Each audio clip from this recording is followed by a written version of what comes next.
REET psychology के जो महत्वपूर्ण प्रश्नों को लेके आ चुके हैं। ये रीट साइकोलॉजी का जो मॉडल पेपर है, इनमें आपको क्वेश्चनों को साथ साथ में करना है और बताना है कि आपके इनमें से कितने क्वेश्चन हैं वो सही हो पाए हैं। जी हाँ दोस्तों, इस क्वेश्चन को इन क्वेश्चनों को हल करते हैं।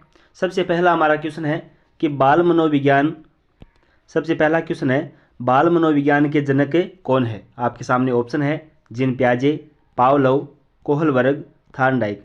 कमेंट कीजिए इससे इसका जो राइट आंसर है, सही उत्तर इसका क्या होने वाला है। तो इसका सही उत्तर हो जाएगा ऑप्शन नंबर ए, जीन पियाजे। कि बाल मनोविज्ञान का जनक कौन है, जीन पियाजे। बहुत ही महत्वपूर्ण प्रश्नों को शामिल किया गया है इसमें। इसका जो 2 नंबर क्वेश्चन है वह है इस प्रकार से है कि बाल मनोविज्ञान की शुरुआत कब से हुई थी।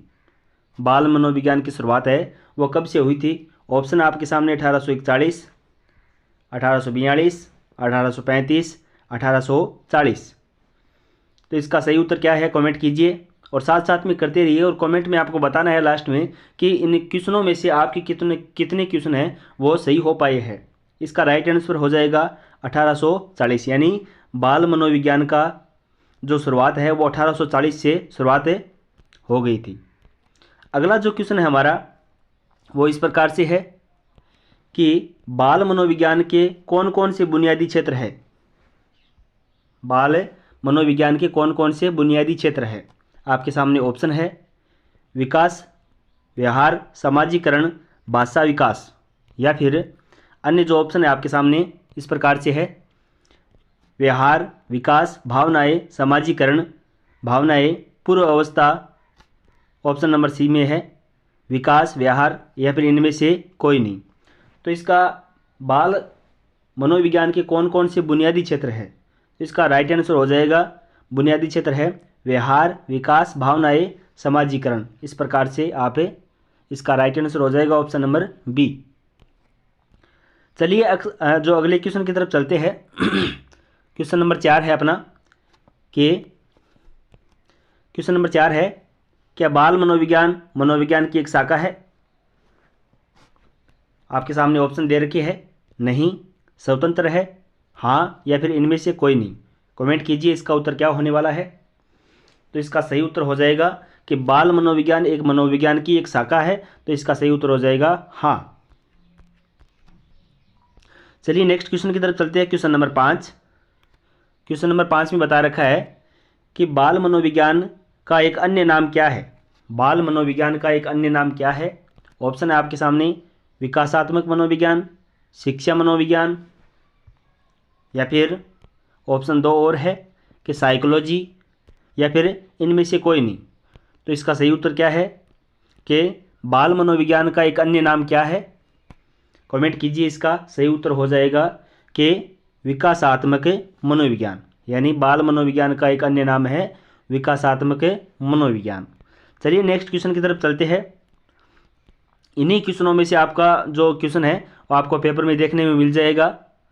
चलिए नेक्स्ट क्वेश्चन की तरफ चलते हैं। क्वेश्चन नंबर 6 कि बाल मनोविज्ञान में किसका अध्ययन किया जाता है। बाल मनोविज्ञान में किसका अध्ययन किया जाता है। आपके सामने ऑप्शन दे रखी है आत्मा का, मन का, या फिर बच्चों के शारीरिक और मानसिक विकास के विभिन्न पहलुओं का अध्ययन गर्भकाल से परिपक्वता तक, या फिर इनमें से कोई नहीं। तो इसका सही उत्तर क्या हो जाएगा। इसका बाल मनोविज्ञान में किसका अध्ययन किया जाता है। ऑप्शन नंबर सी इसका राइट आंसर हो जाएगा, यानी बाल मनोविज्ञान में बच्चों के शारीरिक और मानसिक विकास के विभिन्न पहलुओं का अध्ययन अर्थात गर्भकाल से परिपक्वता तक इसका अध्ययन किया जाता है। अगला जो क्वेश्चन है हमारा क्वेश्चन नंबर 7। पूरा वीडियो देखिए, आपको क्वेश्चनों को समझ में आएगा कि किस प्रकार के क्वेश्चनों को इसमें लिया गया है। अगला जो क्वेश्चन है हमारा कि प्लेटो ने बाल अध्ययन के लिए किस विधि को अपनाया था जिसका उल्लेख उसके रिपब्लिक पुस्तक में है। तो इसका ऑप्शन आपके सामने है कि विप्रयोग पद्धति, आत्मचरित्र लेखन पद्धति, लेखन विधि, या फिर प्रश्नावली विधि। अगला जो ऑप्शन है कि या फिर इनमें से कोई नहीं। तो इसका सही उत्तर क्या होने वाला है। प्लेटो ने बाल अध्ययन के लिए किस विधि को अपनाया था। तो इसका सही उत्तर हो जाएगा ऑप्शन नंबर ए, विप्रयोग पद्धति। विप्रयोग पद्धति। अगला जो क्वेश्चन है हमारा क्वेश्चन नंबर 8। क्वेश्चन नंबर 8 हमारे क्या कह रहा है कि व्यक्तिगत निदान पद्धति कौन से एक पद्धति का परिवर्तित एवं संशोधित रूप है। कि व्यक्तिगत निदान पद्धति कौन से एक पद्धति का परिवर्तित एवं संशोधित रूप है। आपके सामने ऑप्शन दे रखी है कि मनोवैज्ञानिक, मनोविश्लेषण, नियंत्रित निरीक्षण या फिर इनमें से कोई नहीं। तो इसका सही उत्तर क्या हो जाएगा? मनोविश्लेषण। इसका सही उत्तर हो जाएगा मनोविश्लेषण, इसका राइट आंसर हो जाएगा। चलिए नेक्स्ट क्वेश्चन की तरफ चलते हैं। क्वेश्चन नंबर 9 में क्वेश्चन नंबर 9 कह रहा है कि भाषा विकास में नवजात शिशु का प्रथम ध्वनि क्या है। भाषा विकास में नवजात शिशु का, जो अभी भी जन्मा हो, नवजात शिशु का प्रथम ध्वनि क्या है। आपके सामने ऑप्शन दे रखी है, माँ शब्द या बलबलाना, क्रंदन या फिर इनमें से कोई नहीं। तो इसका सही उत्तर हो जाएगा क्रंदन, जो एक नवजात शिशु की प्रथम ध्वनि है। चलिए नेक्स्ट क्वेश्चन की तरफ चलते हैं। Question number 10। क्वेश्चन नंबर 10 में बता रखा है कि बाल मनोविज्ञान के तहत बच्चों में भाषा विकास को प्रभावित करने वाले इनमें से कौन सा तत्व शामिल नहीं है। कि बाल मनोविज्ञान के तहत बच्चों में भाषा का विकास प्रभावित करने वाले कौन से शब्द जो इनमें से तत्व में शामिल नहीं है। तो इसका आपके सामने ऑप्शन दे रखी है, बुद्धि, शारीरिक स्वास्थ्य एवं परिपक्वता, लिंग भेद या फिर स्वभाव। तो इसका सही उत्तर क्या हो जाएगा? स्वभाव है, वो इन तत्वों में शामिल नहीं है जो बाल विकास, बच्चों में भाषा का विकास को प्रभावित कर सके। चलिए नेक्स्ट क्वेश्चन के बारे में बात करते हैं। अब बात करते हैं, एक क्वेश्चन लगातार बार बार पूछा जाता है कि बुद्धि लब्धि वाला, यानी IQ लेवल के बारे में पूछा जाता है कि आपको मानसिक आय दे दी जाती है, मानसिक आय दे दी जाती है और वास्तविक आय दे दी जाती है। आयु, यहाँ पे आयु है, ध्यान दें, यहाँ पे आयु है, आय नहीं है, आयु। मानसिक आयु, वास्तविक आयु और दे दी जाती है। तो आपको बताना है कि इस बच्चे की बुद्धि लब्धि क्या है या फिर IQ लेवल क्या है।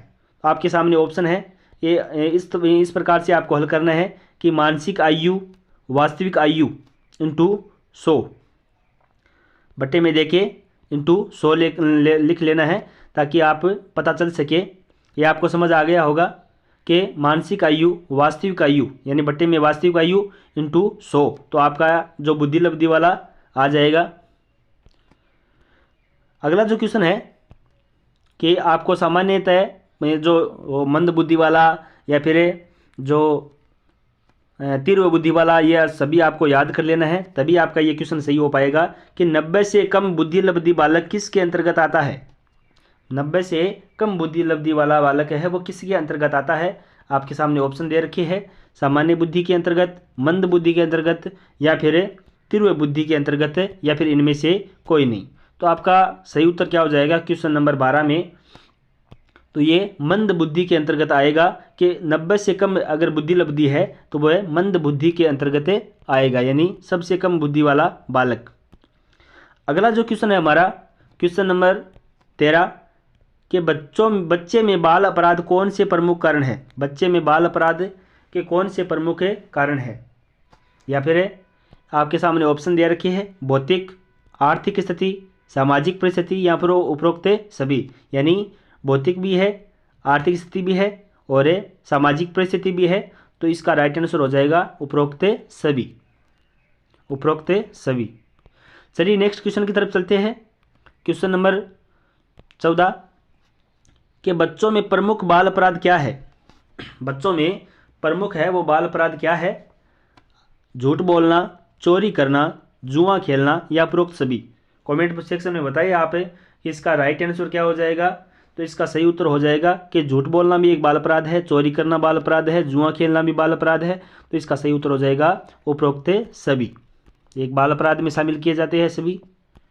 अगला जो क्वेश्चन है हमारा क्वेश्चन नंबर 15, यह कह रहा है कि अंग्रेजी का साइकोलॉजी शब्द किस भाषा से बना है।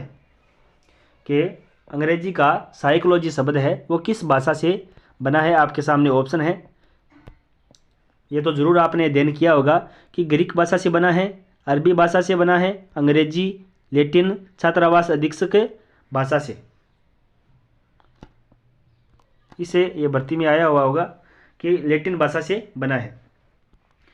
कि आपके सामने ऑप्शन दे रखी है, तो इसका राइट आंसर हो जाएगा ग्रीक भाषा से बना है। जो साइकोलॉजी शब्द है वो ग्रीक भाषा से बना है। चलिए नेक्स्ट क्वेश्चन की तरफ चलते हैं। क्वेश्चन नंबर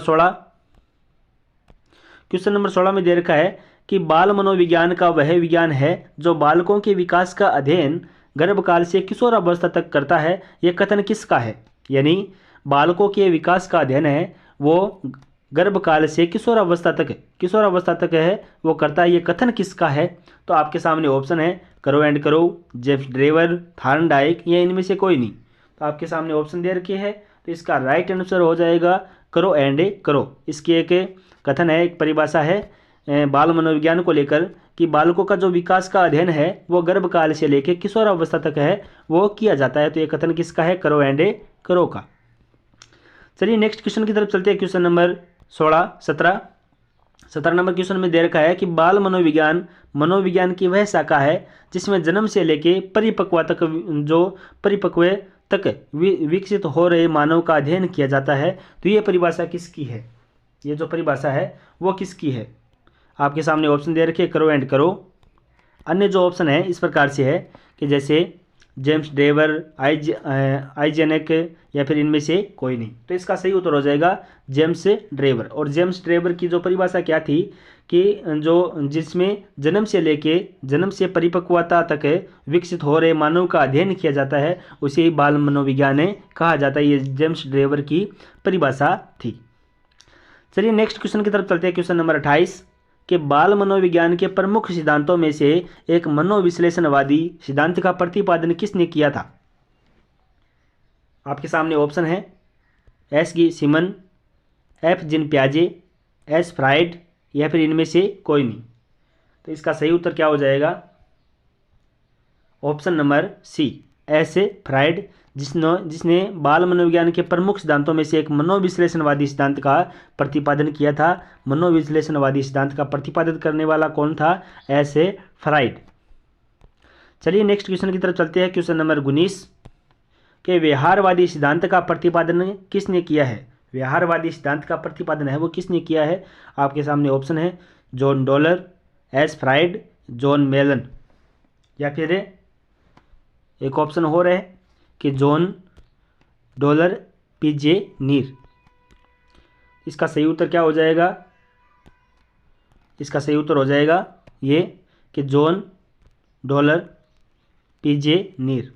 ये क्या किया था इसने कि व्यवहारवादी सिद्धांत का प्रतिपादन या फिर व्यवहारवादी सिद्धांत का प्रतिपादन किया था। किसने? जॉन डॉलर, पीजे नीर ने। चलिए नेक्स्ट क्वेश्चन की तरफ चलते हैं। क्वेश्चन नंबर 21 कि बच्चों के अध्ययन का कौन कौन से तरीके हैं? आपके सामने ऑप्शन दे रखी है कि बच्चों के अध्ययन का कौन कौन से तरीके हैं।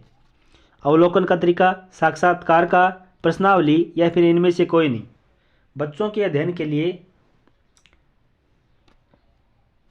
इनमें से कोई नहीं, यानी ये सभी है वो बच्चों के अध्ययन के लिए नहीं है। साक्षात्कार, प्रश्नावली, अवलोकन ये जो पद्धति अपनाई गई है ये बच्चों के अध्ययन के लिए नहीं है। तो इसका राइट आंसर हो जाएगा option number D. Question number 22 की तरफ चलते हैं। 22 नंबर क्वेश्चन दे रखा है कि बाल्यावस्था होती है, यानी बाल्यावस्था होती है वो किस वर्ष तक होती है? आपके सामने ऑप्शन दे रखी है 5 वर्ष तक होती है, 12 वर्ष तक होती है, 18 वर्ष तक होती है या फिर उपरोक्त सभी। तो इसका राइट आंसर हो जाएगा कि बाल्यावस्था है वो 12 वर्ष तक होती है। 12 वर्ष तक है वो बाल्यावस्था होती है। नेक्स्ट क्वेश्चन की तरफ चलते हैं। क्वेश्चन नंबर 23 में क्या दे रखा है कि विकास में वृद्धि से तात्पर्य है कि आपके सामने ऑप्शन दे रखी है आकार में, सोच समझ में और कौशलों में वृद्धि, ज्ञान में वृद्धि, वजन में वृद्धि, संवेग में वृद्धि। आपको बताना है कि विकास में वृद्धि का तात्पर्य क्या है। तो ज्ञान में वृद्धि, केवल ज्ञान में वृद्धि न होकर या वजन में वृद्धि न होकर, संवेग वृद्धि न होकर, ये तीनों सोच में लेते हैं कि जैसे आकार में वृद्धि हो जाता है, सोच समझ में वृद्धि हो जाता है और जो कुशल है, सोच समझ में कौशलों में वृद्धि होना है, एक बाल विकास में वृद्धि का तात्पर्य है। चलिए नेक्स्ट क्वेश्चन की तरफ चलते हैं। क्वेश्चन नंबर 24 दे रखा है कि तनाव और क्रोध की अवस्था है। तनाव और क्रोध की अवस्था कौन सी मानी जाती है? शैशवावस्था, किशोरावस्था, बाल्यावस्था या फिर वृद्धावस्था। आपके सामने ऑप्शन दे रखी है, तो इसका सही उत्तर हो जाएगा किशोरावस्था, यानी जो टीन एज होती है। ये टीन एज आप समझ गए होंगे कि 13 से लेके 18 तक ये टीन एज मानी जाती है, और इस टीन एज में किशोरावस्था होती है। तो इसी किशोरावस्था में तनाव और जो क्रोध की अवस्था मानी जाती है। ये आप समझ गए होंगे। नेक्स्ट क्वेश्चन के बारे में बात करते हैं। क्वेश्चन नंबर 25 में बात करें कि बालक का विकास परिणाम है, यानी बालक का विकास है वो परिणाम है, किस प्रकार से परिणाम होता है इसका। आपके सामने ऑप्शन दे रखे हैं, वंशानुक्रम है, वातावरण है, या फिर वंशानुकरण और वातावरण की अंतःक्रिया का, या फिर आर्थिक कारकों का। तो आपके सामने ऑप्शन दे रखी है, इसका राइट आंसर हो जाएगा कि वंशानुक्रम भी है, वातावरण की भी अंतःक्रिया, वातावरण भी है। तो इसका सही उत्तर हो जाएगा ऑप्शन नंबर सी। चलिए नेक्स्ट क्वेश्चन की तरफ चलते हैं। क्वेश्चन नंबर 26 में दे रखा है कि भारत में मनोविज्ञान के जनक कौन है। भारत में मनोविज्ञान के जनक कौन है। आपके सामने ऑप्शन दे रखी है, डॉक्टर सेन गुप्ता, डॉक्टर राधाकृष्ण, या फिर स्वामी विवेकानंद, या फिर इनमें से कोई नहीं। तो इसका सही उत्तर हो जाएगा कि भारत में मनोविज्ञान का जनक है डॉक्टर सेन गुप्ता। अभी के लिए इतने क्वेश्चन है, आपको बताना है कमेंट सेक्शन में आपके 26 में से कितने क्वेश्चन है वो सही हो पाए हैं। अगर वीडियो पसंद आता है तो एक बार वीडियो को लाइक कर ले, चैनल को सब्सक्राइब कर ले। हम बहुत ही जल्द मिलेंगे इस प्रकार के कुछ साइकोलॉजी के क्वेश्चन और कुछ शिक्षण वीडियो के क्वेश्चनों को लेकर। बहुत बहुत धन्यवाद वीडियो को पूरा देखने के लिए, शुक्रिया।